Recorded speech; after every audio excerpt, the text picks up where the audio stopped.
네, 오늘 수요일은 성동구 유창길 한의원의 유창길 원장님과 함께합니다. 그럼 원장님 바로 만나 뵙겠습니다. 원장님 안녕하세요. 네, 안녕하십니까. 네, 원장님 반갑습니다. 네. 자, 날이 갈수록 진짜 한파가 계속 이어지면서 매일매일 참 추운 날씨인데요. 네. 오늘도 건강에 대한 좋은 정보를 좀 주시면 좋겠네요. 자, 원장님께서 전문 진료하고 계신 류마티스 질환과 턱관절 질환에 대해 쭉 알아보고 있습니다. 오늘 말씀해 주실 미니 강의 주제는 어떤 건가요? 네. 오늘은 두 가지 주제로 말씀을 드리겠습니다. 첫 번째는 두통인데요. 두통 중에서도 약물 과용 두통에 대해서 말씀을 드리겠습니다. 네. 두통약에 의지하면서 지내시던 분이 턱관절 치료받고 좋아지신 실제 사례 소개를 함께 해드릴 거고요. 두 번째 말씀드릴 주제는 틱장애입니다. 틱 증상이 턱관절 치료 후에 호전된 실제 사례를 가지고 말씀을 드리겠습니다. 네. 두 주제 모두 많은 분들이 관심을 좀 갖고 있는 얘기지 않나 싶은데요. 첫 번째 주제로 말씀하신 게 이 약물 과용 두통입니다. 말 그대로 보면 약물을 좀 너무 많이 복용해서 그런 분들에게 나타나는 두통인 것 같은데 어떤 내용인가요? 네. 네. 지금 말씀하신 것처럼 약물 과용 두통이란 말 그대로 두통약을 지나치게 많이 복용하다가 두통이 점점 심해지는 경우를 말하는 것입니다. 두통 때문에 몇 년 동안 매일매일 이틀에 한 번꼴로 진통제를 복용하면서 지내시는 분들에게 나타나는 두통이라고 볼 수 있겠죠. 그러니까 두통이 만성적으로 발생하기 때문에 이틀이나 하루 이렇게 매일 두세 번씩 두통약을 복용하다 보면은 몇 년이 경과하다가 어느 시점부터 두통약이 안 들어요. 네. 약이 내성이 생겨서 약이 안 듣는 거예요. 어느 시점부터. 이렇게 두통약을 오랜 시간 드시다가 어느 시점부터 안 듣게 되면은 두통이 이전보다 더 심하게 강도가 세집니다. 이것을 약물 과용 두통이라고 하는데요. 이것은 결국 두통약에 의해서 내성이 생기고 그래서 통증이 점점 더 심해지는 두통을 말하는 것입니다. 네. 그 두통약을 몇 년씩 복용하시다가 사실 그 약 때문에 두통을 좀 많이 약화시켰었는데 잘 듣지 않는다면 이 두통이 다시 느끼게 되는 거잖아요. 네. 상당히 좀 고통이 심할 것 같은데 실제로 어떤 그 느낌이 좀 있다고 말씀하시나요? 네. 그 두통약을 먹어서 일단 두통이 줄어들었었죠. 네. 그런데 두통약을 먹다가 약이 안 들으면은 다시 두통이 느껴지는데 그것은 이전보다 강도가 네. 몇 배나 더 센 두통으로 느껴지게 됩니다. 네. 사실 두통약이라는 것은 두통을 없애는 근본 원인 제거라기보다는 통증을 덜하게 해주는 완화 개념으로 봐야 되죠. 네. 그런데 어느 시점부터 약이 안 들으면서 두통이 더 심해진다. 약을 먹는데도 두통이 더 심해진다 그러면은 두통 강도는 굉장합니다. 이렇게 약을 오래 드시다가 두통이 심해지는 분들, 특히 이 약물 과용 두통이라고 하는데 이런 분들의 강도 두통은 정말로 상상할 수 없겠죠. 네. 약이 안 들을 정도로 아프니까 얼마나 아프겠습니까? 그렇군요. 예.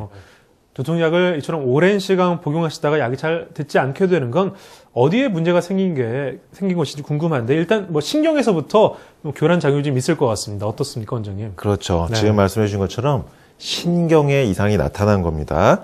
두통약을 오래 복용하다 보니까 뇌에서 통증을 인식하는 그 통증 전달 체계에 망가짐이 생긴 거예요. 네. 그러니까 두통약에 대한 약물 의존성이 생기다 보니까 뇌에서 통증을 느끼는 신경 전달 통로 자체가 손상된 겁니다. 이렇게 신경 전달 통로가 손상되면요, 통증에 대한 내성이 생기고 두통약을 먹어도 이제 아픈 거죠. 네. 그럼 약을 오래도록 복용하시다가 두통이 심해진다면 이런 분들이 약물 과용 두통 환자분들이거든요. 약을 끊게 되면 좀 두통이 좀 덜해집니까? 약 네. 때문에 생긴 거잖아요. 그렇죠. 네. 두통약을 먹다가 더 아파졌으니까 두통약을 끊으면요, 조금 덜 아파져요. 아, 그렇군요.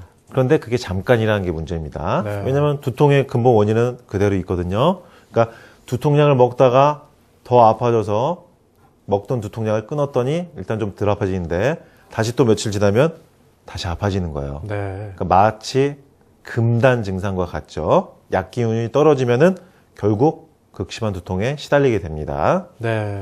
이런 약물 과용 두통의 경우에도 턱관절 치료가 효과적이라는 오늘 말씀을 하실 텐데 이런 약물 과용 두통 환자가 턱관절 치료로 좀 호전된 사례가 있으면 사례 통해서 좀 소개를 해주세요. 예, 이 방송을 듣고서 턱관절로 두통을 치료해보자 내원하신 52세 여자 환자분 네. 사례를 이제 소개시켜드리겠습니다. 치료 시작한 지 얼마 안 되었어요. 이분은 지난달에 오셨으니까요.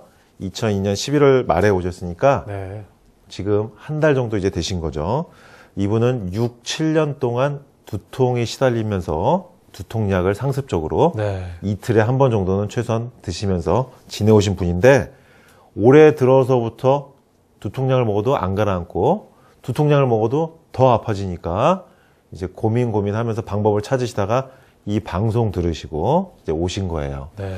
턱관절이 두통에 좋다는 이제 방송 내용을 듣고 오신 건데 턱관절이 두통에 효과적이고 신속한 이유는 정확합니다. 왜냐하면은 3차 신경을 통해서 턱관절 위에 있는 3차 신경이 뇌신경입니다. 뇌신경하고 직접 다이렉트로 연결이 돼 있어요. 턱관절은. 네. 그러니까 턱관절은 뇌신경이다. 이렇게 보셔도 될 정도로 턱은 뇌신경과 거의 동일하게 조절을 해준다. 이렇게 네. 생각하시면 됩니다. 그와 함께 제가 누누이 말씀드렸지만은 뇌로 올라가는 500원짜리만한 이 대우두공, 뇌로 올라가는 이 구멍이 좁아진 것을 턱관절을 균형을 맞춰주면 넓어지면서 뻥 뚫어지기 때문에 뇌로 올라가는 신경과 혈관이 원활하게 소통이 되니까 두통이 금방 가라앉아요. 왜냐면은 우리가 하수구가 막혔을 때 막힌 것을 뻥 뚫어버리면 물이 콸콸콸콸 쏟아지면서 소통이 되듯이 네. 뇌로 올라가는 혈관과 신경의 구멍도 막힌 것을 턱관절의 균형을 맞추는 순간 넓게 뚫어지기 때문에 바로 두통이 가라앉습니다. 그래서 두통, 특히 머리 쪽 질환은요, 턱관절 치료가 즉각적입니다. 그래서 네. 이 환자분은 치료 시작 일주일 만에 70에서 80% 정도 감소가 되셨고, 지금 한 달 정도 지난 시점에서는 거의 90% 정도, 90% 정도라고 하지만은 두통을 못 느끼신다고 합니다. 그러니까 네. 거의 없어지신 건데, 이 사례는 그 6, 7년 정도 됐던 오랜 두통, 그리고 약물 과용성 두통으로 두통약을 먹어도 아프신 분도 턱관절을 치료해서 뇌신경을 안정시키고 뇌로 올라간 통로, 대우두공을 뻥 뚫어버리면 빨리 좋아진 경우가 있는 사례를 보여드린 겁니다. 네. 자, 이렇게 뭐 치료한 지 얼마 되지도 않았는데 뇌 신경을 통해서 치료된 회복 사례였는데요. 자, 이처럼 뭐 약물 과용 두통이나 편두통, 모든 두통이나 턱관절 치료가 좀 효과적이라는 말씀이셨습니다. 오늘 두 번